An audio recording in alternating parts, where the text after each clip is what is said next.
I'm totally opposed to selling the water system. If we sold that, you could basically expect to see your water bills double, just the same as a few years ago when we sold the sewer system and all your sewer bills doubled. The same thing would happen with water.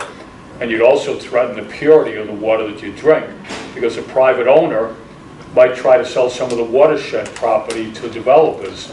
And the watershed property is what filters out any pollutants and makes sure that your water stays clean. So it's just a bad idea all around. What we need to do is reduce some of the expenses of the current pension system. Right now you have a lot of retirees that are making so much money that if they would decide to come out of retirement and go back to their old job, they would actually have to take a pay cut. For instance, we have the former fire chief, McLaughlin, is retiring with $250,000 a year in pension. If he were to come out of retirement to become the fire chief, if we actually had a fire chief in Providence, he would have to cut his salary in half. That's insane. And there's a lot of other people that are not as glaring examples as that, but are making more money in retirement than the person who currently does the job that they used to do.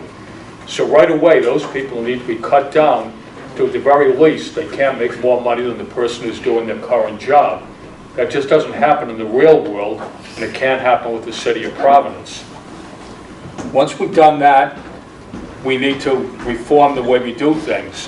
Nobody in the real world can retire and start collecting their pension before the age of 60. We have people retiring from the city of Providence starting to collect while they're in their 40s. That makes no sense whatsoever. Do what they do in the real world, where people have to wait till they're around 60 to start retiring, and give new employees an individual retirement account where they own their own retirement. Not the city owns it, but they own it. And in the long term, that would cut down some of the expenses. Thing that people need to understand is everybody's talking about what will happen if the city goes bankrupt. Actually, when the city goes bankrupt, if we don't do anything. But this problem is affecting us all right now, not 10 years down the road. Because right now, the city pays $76 million a year into the retirement fund just to sustain it at the level that it's at. That's 11% of the entire city budget. So that's $76 million a year that's not going for other services that the people in this neighborhood want. For instance, the police department is 100 people understaffed. So Lieutenant Barrows does a great job of responding to violent crimes, murders, break-ins, robberies.